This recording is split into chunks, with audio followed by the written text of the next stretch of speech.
সব কথা শেয়ার না করলে সেটা কি বিশ্বাসঘাতকতা? বিশ্বাসঘাতকতার মতো কথাগুলো শেয়ার না করলে বিশ্বাসঘাতকতা। বিশ্বাস ভঙ্গের মতো কথাগুলো শেয়ার না করলে সেটা বিশ্বাসঘাতকতা। কষ্ট লাগার মতো কথাগুলো শেয়ার না করে গোপন করে যাওয়াটা বিশ্বাসঘাতকতা। তোমার সব শেয়ার করার দরকার নেই, কয়টা হাসি দিছো দরকার নেই, কিন্তু হাসি দিয়ে তোমার গায়ের উপরে কে পড়ে গেছে সেটা শেয়ার করা জরুরি। বুঝতে পারছো কোনটুকু বলতে চাইছি?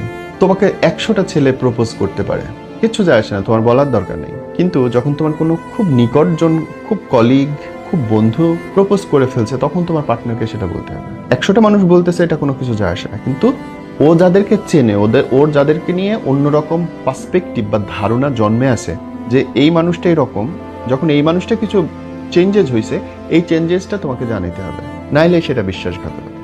এছাড়া পুরো দুনিয়াতে কি হচ্ছে তোমার বলার দরকার পড়ে না। যেটুকু তার সঙ্গে কানেক্টেড, যেটুকুতে সে ইমোশনালি বন্ডেড তোমার সাথে, সেটুকু তোমাকে বলতেই হবে, না বলাটা অনুচিত। বুঝতে পেরেছো তো? সো তোমাকে ডিসিশন নিতে হবে, তোমাকে অ্যাওয়ার্ড থাকতে হবে তোমার লাইফ পার্টনার কোন ব্যাপারগুলোতে কনসার্ন, সেই ব্যাপারগুলো তাকে পরিচ্ছন্ন করতে হবে, তাহলে কোনো ঝামেলা হবে না।